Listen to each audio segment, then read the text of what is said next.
Magandang araw, Marcelinians! Ako po ang inyong lingkod na si Sir Ulysses Garcia mula sa Senior High School Department.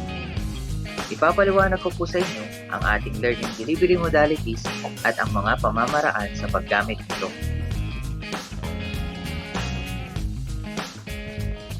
Mayroon tayong traditional learning, distance learning, at blended learning na kombinasyon ng module at internet. Ngunit sa tatlong learning modalities, ano kayong ipatutupad ng ating paaralan? Ayon sa ginawang survey ng nakaraang enrollment, ilan sa ating mag-aaral ay pinili ang online learning na may 30.21% at ang iba naman ay pinili ang modular learning na may 69.79%. Dahil mahirap ang signal ng internet sa ating lugar, hinarapat ng paaralan na gamitin ang blended learning kung saan hindi pisikal na magkakasama ang ating mga guro at mag-aaral. Maaring matuto ang ating mag-aaral sa pamamagitan ng module at online consultation. Sa simula ng klase, tuwing Biyernes ipapasa ng magulang ng estudyante ang kanilang module.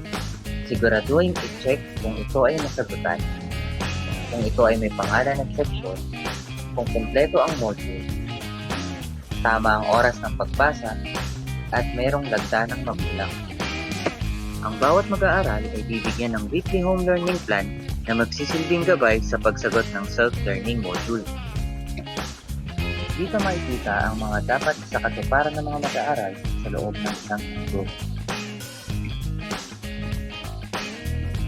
Nakapaloob din dito ang araw at ang oras ng bawat asignatura. Matatagpuan din dito ang learning competencies. Sa ating online consultation naman, pwede tayong gumamit ng Facebook or email.